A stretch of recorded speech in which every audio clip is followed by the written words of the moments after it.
SoFi is probably one of the most beloved stock in the investing community. There's a lot of reasons that people love SoFi. Their financials, their great product that people love, and a lot of people trust it and even put their monthly deposit into SoFi. In today's video, I would like to cover if SoFi is a buy next year, 2024. And some of the topic I'm gonna cover is first, the valuation. Even though our general public loves SoFi, why does Wall Street and people that short the stock does not like SoFi? I'm gonna go into details on some of the reasoning why they short the stock and their financial performance. And then second, I'm gonna cover a really key risk that I see in SoFi. It had to do with their loans, and it's a risk. Every time I see it, it kind of worries me. That's the reason I didn't start buying the stock yet, because I haven't seen like a kind of consistent improvement in that area. Is there a big risk in that kind of environment? And then third, I'm just gonna go through some of the key events that happened throughout the year, right? This is the end of the year, December.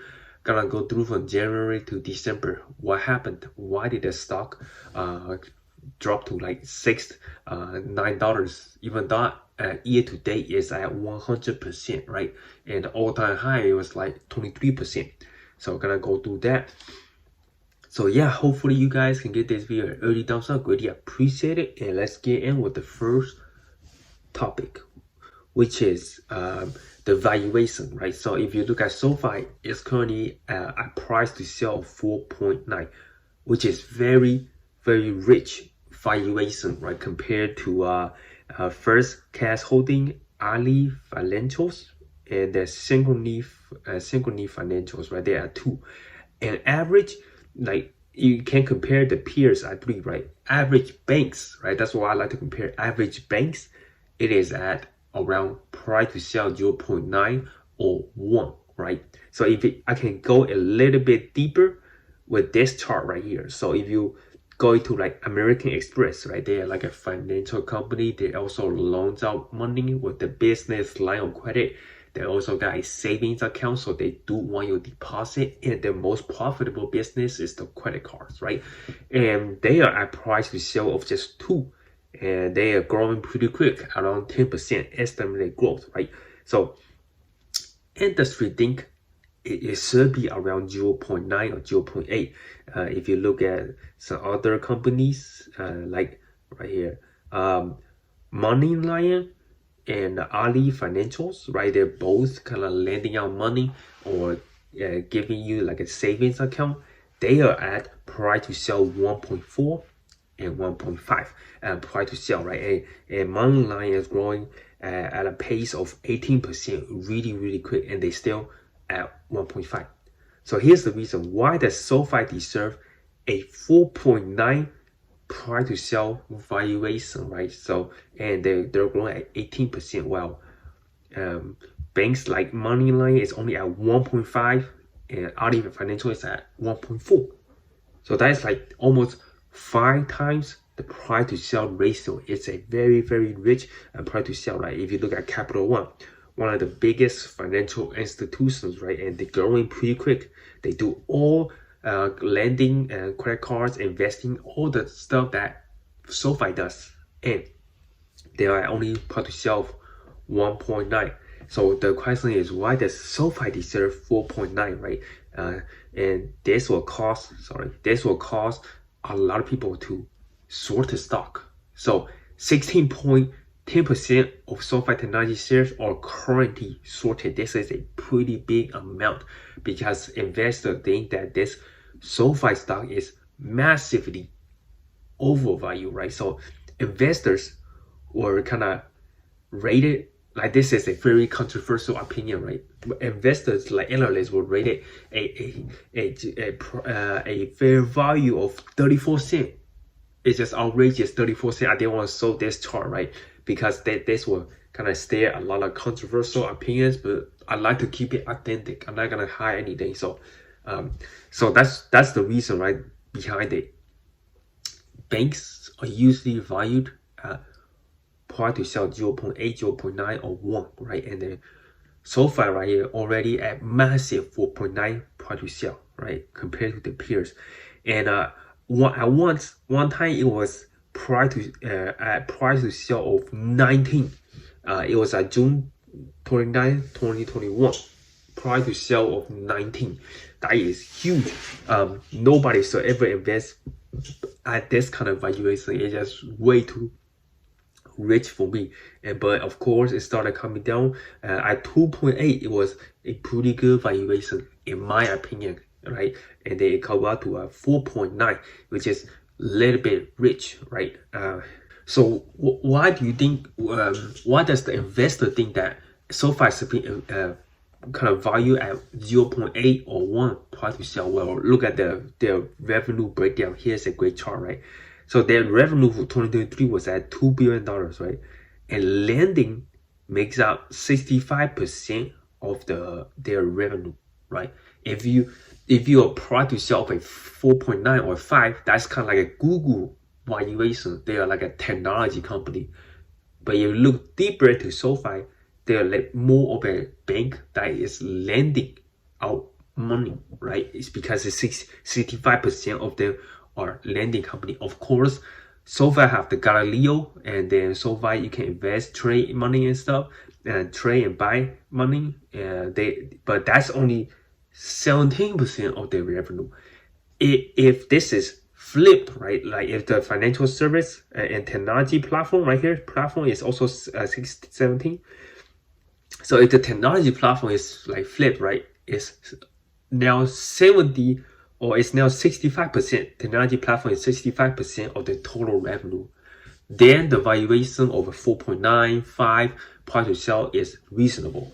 But now it's 65% is due to lending. So that's the reason that shorts love this stock. They think that, okay, since 65 is lending, that SoFi is literally a bank.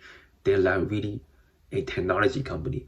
And if you look at their, right, in sales and marketing, 35%, general administrative, 50%, and the other will be like research and development, 14%. In a technology company, they usually have a research and development of maybe 30%, and the sales, the breakdown doesn't even list the research and development. So the investing short community thinks that, okay, you cannot value this as a technology stock, even though SoFi doesn't have brick and mortars. You can go to a bank, kind of like a physical store, and deposit money, right? They only do it through the app. Well, same is true with Discover Financial. They are also a financial company, right? They are digital. They are also a digital bank. That's why I call it a digital bank, right? So if it's right here, they Discover, right?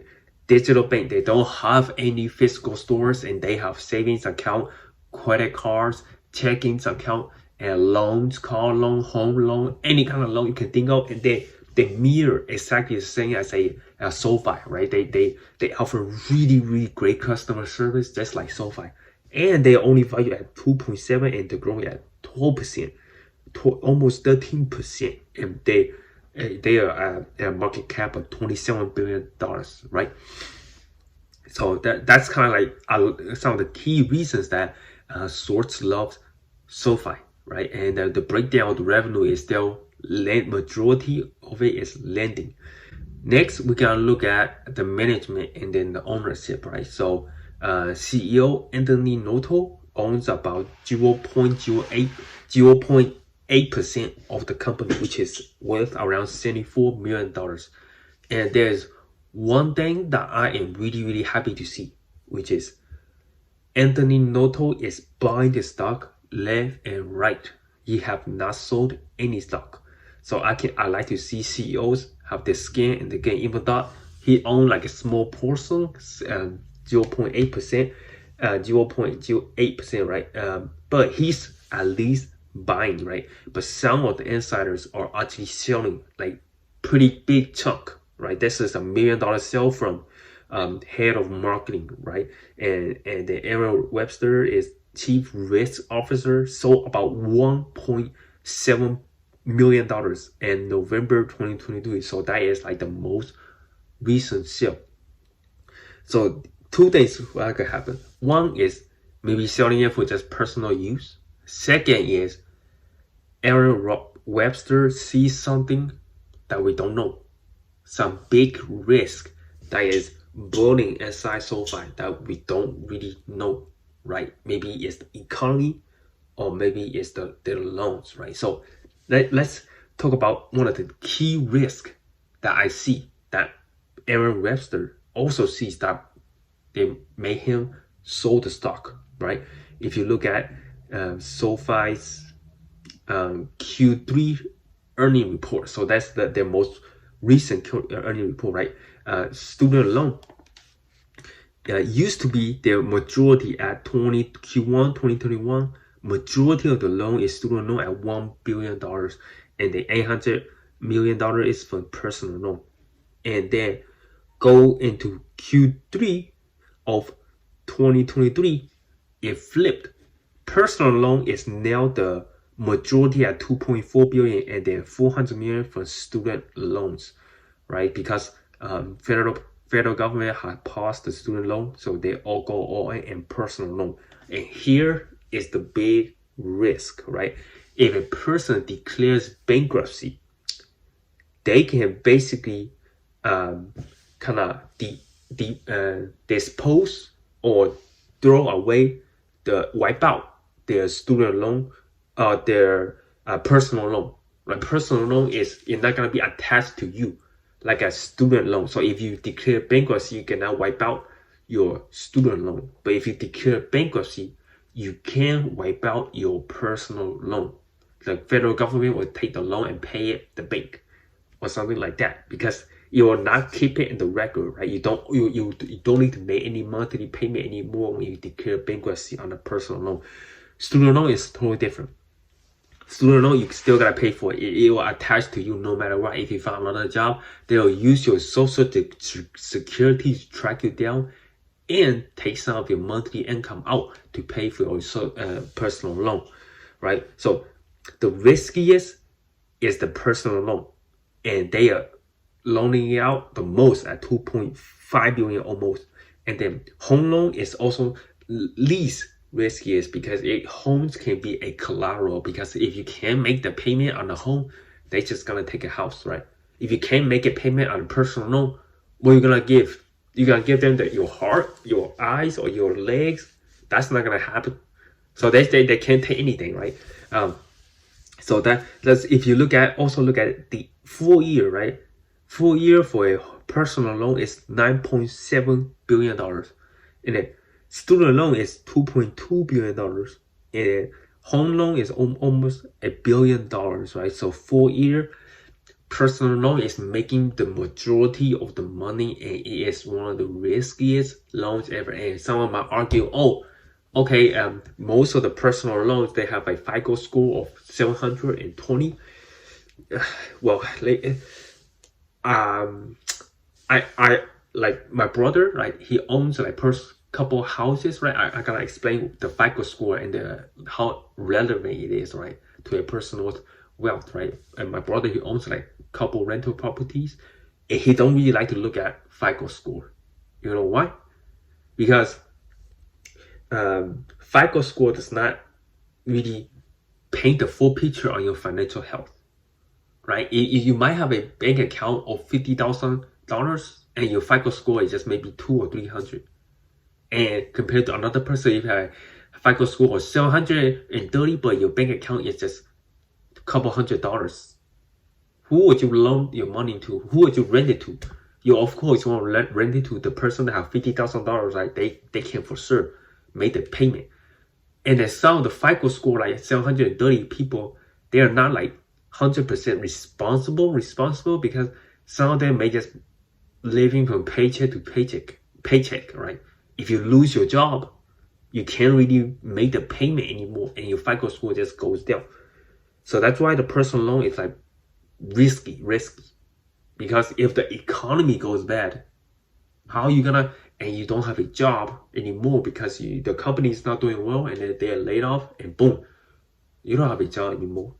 And then you can't make any payments, right? If you can't make any payments, and if you have a house, you'll try everything to like borrow some money to get a credit card loan to pay the loans, right? For your house, your house is collateral. It's a material thing. It's the biggest purchase in life.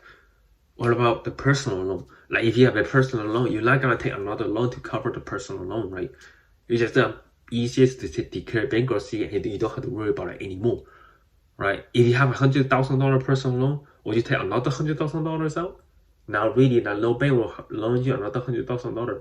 Or better choice, declare bankruptcy and you're never gonna see that debt again. That's another way better choice, right? So in the future, I would like to see home loan and student loan kind of increase. So student loan, like in Q2 of 2023, is just almost 400 million, which is really, really low. And then home loan is also 250 million. And it's low end of the kind of the revenue side, right? Low end of the original license. So I like to see this increase and this decrease to dramatically like decrease the risk. That just like a part of one of the big risks that I see, because even that, like, you know, the technology platform have the Galileo and stuff, and you can invest, buy a stock, but it just is so small part of their revenue generating, right? $77 million, really, really tiny, compared to a net revenue of 325 million, right?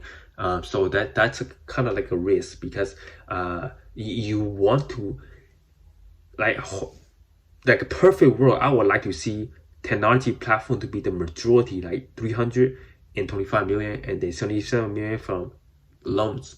That will, you know, get the valuation of SoFi being like a technology company, but right now it's not. But at the same time, SoFi have a really, really great balance sheet, right? So cash investment at 2.89 billion for the most recent quarter, right? And they are able to kind of continue increase in cash, and there's really economical kind of velocity. Like the economy is not doing that great, you know, but if you look at the December 2022, 1.4, March increased it 2.5, and then 3 billion at June, and then 2.89 billion in September. Increased just a little bit, but they have enough liquidity to cover any sort of event.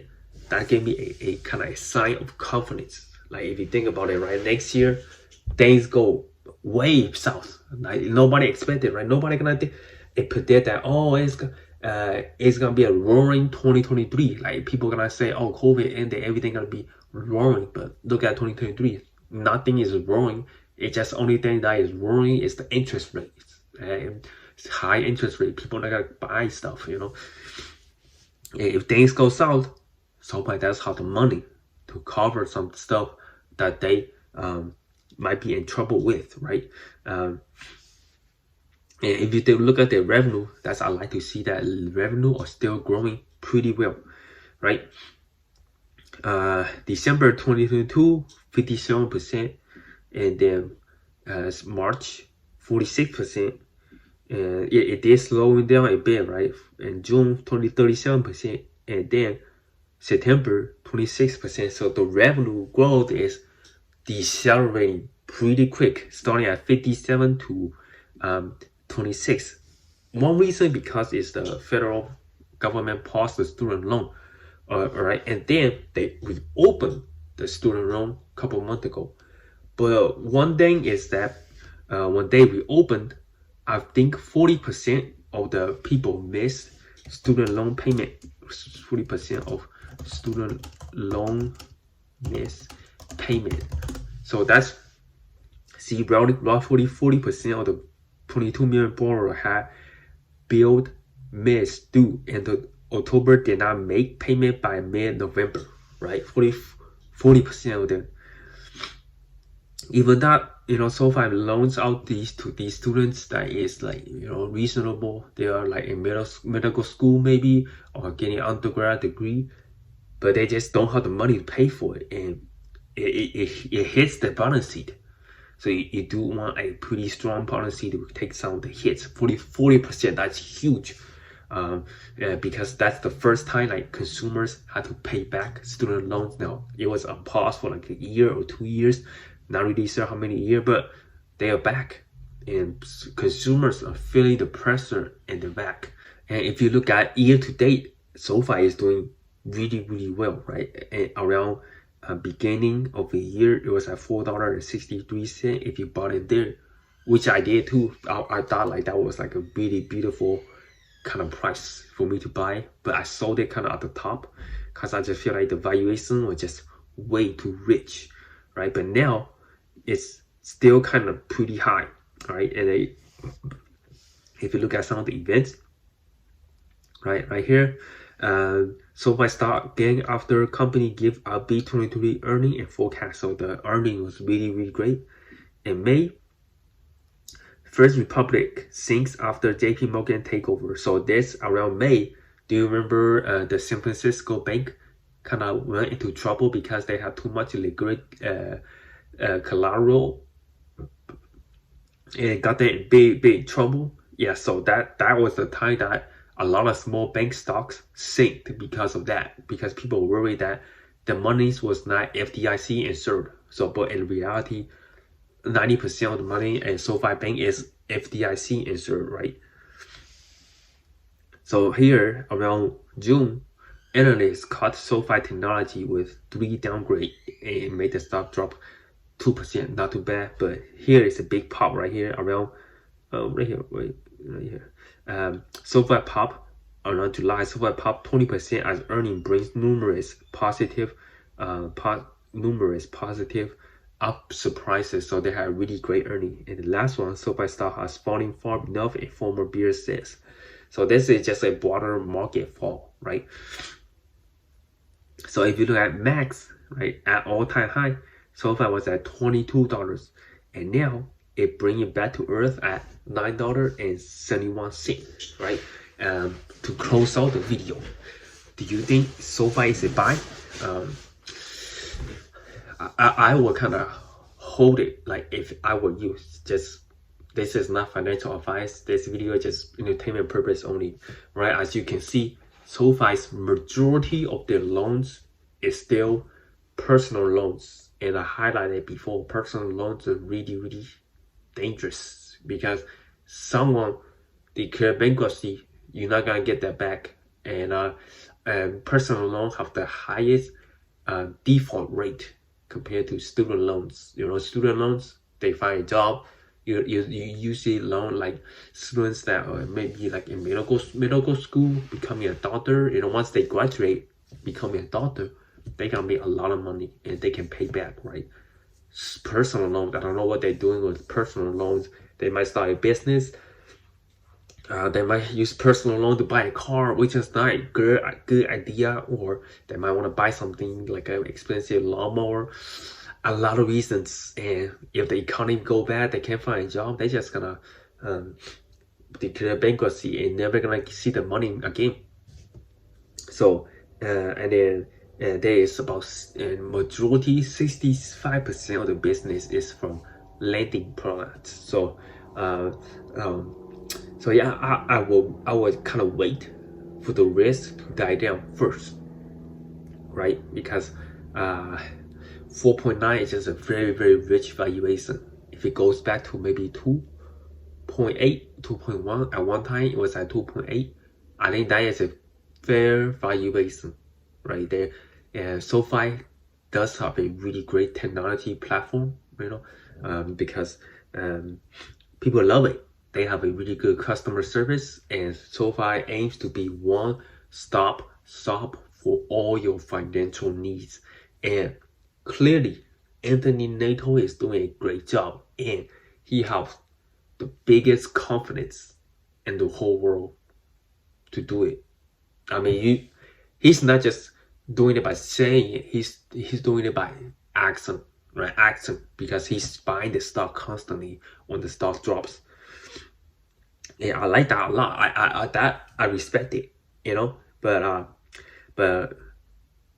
all the previous reasons that I listed, right? You know, the personal loan, economy might not be that great next year, and yeah, so that and the rich, super rich valuation at 4.9, I just I will hold the stock and see what happens. If the personal loan decreases, student loan increase, home loan increase, auto loan also increase, yeah, I will definitely consider SoFi a buy. But today, I'm just gonna hold it. Just my personal opinion. Hope you find some of the information that I lay out useful. Spend a lot of hours researching it, so hopefully you can get this video a big thumbs up. Don't forget to hit that subscribe button. And yeah, I will see you guys next video.